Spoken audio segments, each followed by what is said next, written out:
اقوام متحدہ کی سلامتی کونسل میں غزہ میں مستقل جنگ بندی کی قرارداد منظور نہ ہو سکی۔ غزہ میں مستقل جنگ بندی کی قرارداد امریکہ نے ویٹو کر دی۔ قرارداد کے حق میں 14 ووٹ پڑے۔ قرارداد کے حق میں ووٹ دینے والوں میں پاکستان بھی شامل ہے۔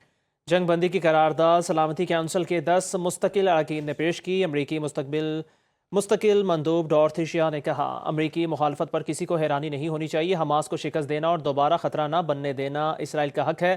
امریکہ کو اسرائیل کی سیکورٹی کو نقصان پہنچانے والی کوئی بھی چیز قبول نہیں۔ اقوام متحدہ سلامتی کونسل میں امریکہ کی جانب سے غزہ میں مستقل جنگ بندی اور امداد بحالی کی قرارداد ویٹو کیے جانے پر پاکستان کا دو ٹوک موقف۔ پاکستانی مندوب عاصم افتخار نے اپنے خطاب میں کہا، قرارداد کے ویٹو ہونے سے بہت خطرناک پیغام جائے گا۔ غزہ کا حال جہنم سے زیادہ برا ہے۔ غزہ میں اس وقت صورتحال سنگین ہے۔ 54,000 سے زائد فلسطینی شہید ہو چکے۔ سیکورٹی کونسل کی جانب سے جنگ بندی میں ناکامی تاریخ میں یاد رکھی جائے گی۔ پاکستان آزاد اور خود مختار فلسطینی ریاست کی حمایت کرتا ہے۔ اسرائیل غزہ میں جنگی جرائم اور نسل کشی کا مرتکب ہو رہا ہے۔ پاکستان غزہ میں مستقل سیز فائر اور انسانی امداد کی فراہمی کا مطالبہ کرتا ہے۔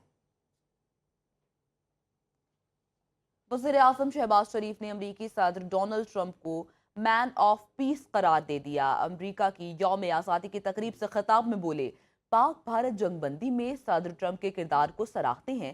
وزیر اعظم نے کہا، یہ مستند حقیقت ہے کہ پہلگام واقعہ فالس فلیگ آپریشن ہے۔ ہماری تحقیقات کی سنجیدہ پیشکش کا جواب بھارت نے جارحیت کی شکل میں دیا، جس کا جواب پاکستان نے 6 فائٹر جیٹ گرا کر دیا۔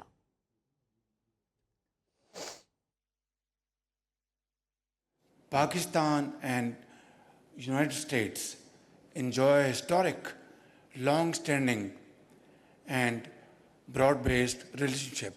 President Trump has shown beyond any ray of doubt and imagination that he is a man for peace. He is a man who is against escalation. He is a man who is against cold war and hot war. He is a man who wants humanity to live in tranquility. He advised both India and Pakistan to trade for trade, investments, and give up war and de-escalate. Ladies and gentlemen, I would like to comment and appreciate this outstanding contribution of President Trump to bring ceasefire in this region. Chairman Peoples Party Bilawal Bhutto کا کہنا ہے، ہم امن کا پیغام لے کر آئے ہیں۔ ہماری جدوجہد امن کے قیام کے لیے ہے۔ نیو یارک میں پاکستانی کمیونٹی سے خطاب میں کہا، ہماری جدوجہد ملک کے لیے ہے جس میں ہمیں آپ کا ساتھ چاہیے۔ بلاول بھٹو کی قیادت میں پارلیمانی وفد کا دورہ واشنگٹن۔ امریکی کانگریس میں پاکستان کاکس کے شریک چیئرمین اور ممبران سے ملاقات کریں گے۔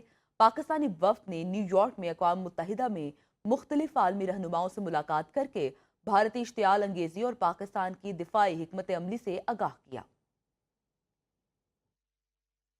سیاسی جماعت کے لیے جدوجہد کر رہے ہیں، نہ کسی ذاتی مقصد کے لیے جدوجہد کر رہے ہیں۔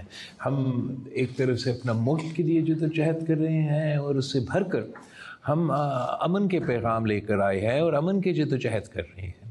اور اس جدوجہد میں آپ کی ساتھ کی ضرورت ہے، آپ کی مدد کی ضرورت ہے۔ یہ بالکل کافی نہیں ہوگا کہ ہم آ کے یہ ڈیلیگیشن آئیں اور ادھر ہم اپنا پیغام دے کے چلے جائیں۔ اس کے ساتھ ساتھ ہمارا خواہش یہ ہے کہ جو پاکستان کا موقف ہے، جو پاکستان کا امن کا پیغام ہے، جو پاکستان کے خلاف ایک سازش کرنے کی کوشش کیا گیا ہے، اس کو بے نقاب کرنے کے لیے بھی ہم آپ کی مدد چاہتے ہیں کہ آپ ہمیں مدد کریں اور اس سازش کو اپنے سرکلز میں بھی بے نقاب کرے۔ انڈیا تسلیم نہیں کرتا، لیکن جنگ بندی امریکی ثالثی میں ہوئی۔ لڑائی میں پاکستان کو کوئی بیرونی مدد حاصل نہیں تھی، ساری کارروائی اپنے وسائل سے کی۔ Chairman joint chiefs of staff committee general Sahir Shamshad کا برطانوی نشریاتی ادارے کو انٹرویو۔ کہا، پاکستان نے انڈیا کے 3 رفال سمیت 6 طیارے مار گرائے۔ تمام شواہد موجود ہیں جو متعلقہ سٹیک ہولڈرز کو دکھا دیے ہیں۔ جنرل ساحر شمشاد کہتے ہیں، بھارت کو متعدد بار مسئلہ کشمیر سمیت جامع مذاکرات کی دعوت دی۔ امریکی صدر نے کہا، مذاکرات ہوں گے تو ہم مذاکرات کے آغاز کے منتظر ہیں۔